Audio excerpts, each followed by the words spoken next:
What is up, ladies and gentlemen? Welcome back to the channel. Today, you're gonna be watching some decent gameplay. Again, skill-based matchmaking hasn't wrecked me yet too much so far. No, that's a lie. It's definitely wrecked me, but here and there, I'll get a gameplay that's actually worth something. You know, it's nothing amazing. I'm not dropping like 40-0 or anything like that. I don't think you really can do stuff like that unless you're reverse boosting in this game nowadays, even if you're like Scump or Birdman or whoever, what good player you are.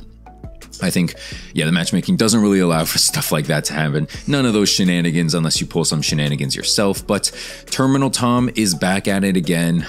Terminal is my map, guys. Modern Warfare 3, or I guess the original Modern Warfare 2, Terminal, and what's the other one? Skid Row. These are my maps, guys. All right. If you see a map on either of these and I'm playing, I'm probably going to do decent. Probably, you know, these are my maps. But anyway, all that jargon aside, let's talk about Modern Warfare 3. It's been a little bit. I'm not quite rank 55 yet. I'm very close, but I figure at the time of making this video, by the time this video goes up, I'll probably be level 55. So I want to give you guys my initial, 1 week in thoughts on Modern Warfare 3. This is not going to be a full review because in my full review, I'm going to cover a lot of things. I might like touch on some of the same points that I do in this video, but yeah, I'm still working on that. That video will be out a little bit later. It'll be a big video. I'm going to put a lot of time and effort into that. This video, I mean, I still put time and effort into my videos, but like it'll be a project, we'll put it that way. So let's talk about if Modern Warfare 3 sucks, and at the end of the video I will give you my personal opinion on whether or not you should get this game.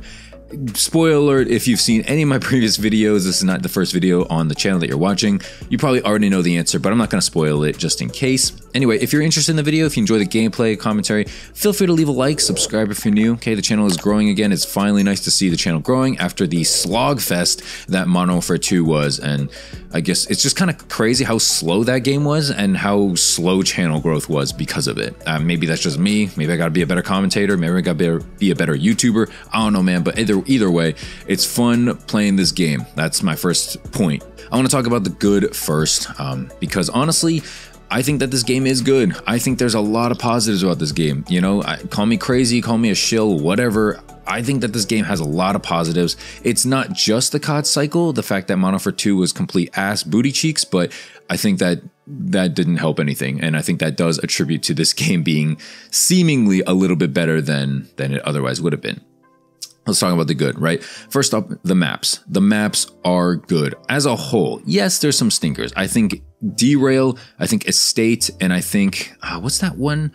It's not Underpass. I'm blanking on the map, but Derail, Estate are definitely some of the worst too. And I think Favela, to be honest with you guys, is not great. I don't know what it is. I think a lot of people are realizing Favela is not good. It's a lot of rooftop warfare. I think people are very like nostalgic. They're just like, oh, Favela was such a Modern Warfare 2 classic map, not really remembering the fact that it was actually kind of booty cheeks. And unfortunately, the new game modes, hardpoint, kill confirm, things like that, they don't save the map from being any better. And so yeah, Favela is not great, but for the most part, a lot of these maps do play really well. Terminal, Skid Row, High Rise. I'm blanking on some of the other maps. A lot of the maps are okay, you know, Quarry, Afghan, they're okay. Rundown's okay. Subbase is pretty good. Underpass is all right. You know, like there's a lot of like all right maps to good maps, and then there's a couple of stinkers in here. But because of map voting, another good thing that Sledgehammer Games fortunately brought back, we don't have to deal with Estate that much. I've literally played Estate maybe twice in my entire like 50 levels of this game so far, which is a long time. Yeah, I don't really play Estate, and I played Derail maybe once because nobody likes that. They made the map really, really pretty, but unfortunately the map is just complete booty cheeks. For context, if I think a map is bad, it's largely because there's just so many ways you get shot from, or you don't know where you get shot from as soon as you turn a corner. In my opinion, that doesn't make a map fun. You know, someone sitting in corners and like basically maps that encourage people to sit up top and not move, things like that. Not the fan favorite, you know, not a fan favorite of mine. I don't enjoy that at all. Next up is movement. And yes, movement is not amazing, but it is much, much better than it was in the previous Call of Duty. And I think that's stemming a lot of people to I kind of just like get excited over not little things, but probably more excited than they should be. I'm probably partially to blame for this, but I do respect it and I do like it. I don't need crackhead movement. I would like crackhead movement, you know, your YY, double cancel, buddy hop, stuff like that. I don't mind it. All right. I just go with the times, get good, you know, and learn it. That's my kind of my philosophy when it comes to that. Versus being like an old man, just, back in my day, we didn't have that movement. Nah, get good. All right. Get good, learn it. You know, there's nothing saying just because you're old, you can't do it. But I think having a skill gap in terms of movement, sorry, I think it's fun. I think that adds to Call of Duty. I think that adds to, you know, making better players feel better than non-better players. So, you know, just take a look at Modern Warfare 2, you know, no movement. You can't tell who's good or not aside from people sitting in corners, and it doesn't take much to be good sitting in a corner. Another thing that I want to talk about is that gameplay encourages movement. It's not just the maps, it's not just the guns, it's everything. It's the ADS, it's the strafe speed, it's the movement speed, it's all the perks and like vests and shoes and things like that, boots. It encourages movement for the most part. More of them encourage movement and like faster mobility, things like that, than slower, right? For instance, a lot of the gunsmith things don't hinder ADS speed. They don't hinder sprint out speed. I don't understand the concept from Modern Warfare 2 where they just hindered everything. They made it so you were just punished for ADSing, punished for trying to sprint out and like move. The game was not made for people to run around in. That's kind of my verdict when it comes to Modern Warfare 2. They didn't want you to move. They wanted you to stay stationary. They wanted you to stay in corners or up on a rooftop or things like that. Yeah, it didn't float my boat. It's not a game for me, and I think that's why I really disliked it. I think a lot of things were good about it in terms of like camo challenge and things like that. Like they finally got some of that stuff right, even though long shots were still not super fun. I think this game perfected that as well. You know, I can't say enough good things about this game so far. The fact that the camo challenges don't suck. The fact that the maps don't suck. The fact that the movement doesn't suck. A lot of things in Modern Warfare 2 sucked looking back on it, but this game, I feel like they course corrected a lot of things. And so, you know, a lot of people are going to say like, oh, this is a $70 DLC or whatever.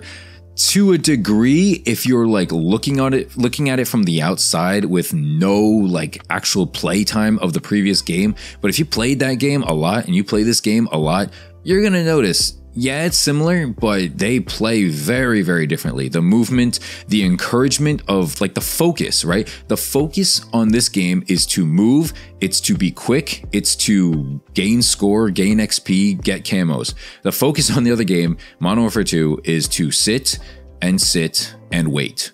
And oh, nope, you're about to move? Nope, sit back down, wait. Oh, you want it to ADS? Takes about 5 hours. You know, you can tell. They wanted to make a game that was fun this year. They wanted to make a game completely on the opposite side of the spectrum for people who, you know, wanted to have fun in Call of Duty, wanted to enjoy moving versus last year's game. But anyway, let's not talk about that much more longer. Let's talk about the guns next. Most of the guns feel good. I will say one of the cons is that the weapon balance does need work. There are just two weapons, the Holger and the MCW, that outshine everything. Literally everything. And a couple of the burst weapons too. I personally haven't tried them yet, but I've heard like the FR556 and I think one other burst weapon. I forget if it's a marksman or another assault rifle, but I have heard that those are pretty much outshining everything as well. But yeah, the MCW is a laser beam. You know, I finished leveling it up. I think I'm using it in this commentary. Yeah, it's pretty much a laser beam. And as soon as you put this down, pick up another weapon, you're going to notice your weapon shakes like crazy because this thing has no recoil and does hella damage. I feel like you should use it before it gets nerfed. That's my honest opinion. But, you know, if you're just trying to just use, you know, LMGs or shotguns or snipers or whatever, just, you know, have fun, do that in the meantime. Weapon balance needs work. Okay. A lot of the stuff sucks in this game. SMGs suck. LMGs are not great. Snipers, I think, are okay. Pistols suck. Pretty much everything kind of sucks except for a couple of ARs and like 1 or 2 battle rifles. Other than that, most things suck in this game. So there's not a lot of weapon variety. I do think that Sledgehammer Games will be on top of this and probably will fix things in the upcoming future. So, you know, be on the lookout for that. But that's that.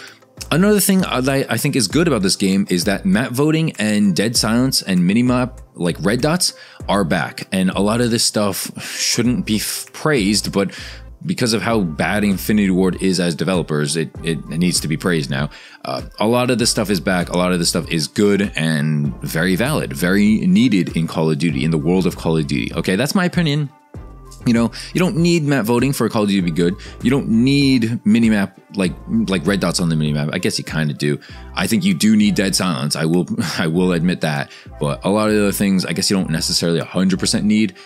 But as it turns out, a lot of things are good in this game.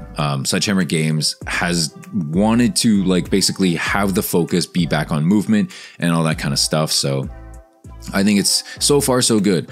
Let's get into a couple of the bads, all right? First off, skill-based matchmaking. I've talked about this numerous amount of times, but skill-based matchmaking is back and it is a little egregious. Not gonna lie here, it is kicking my butt.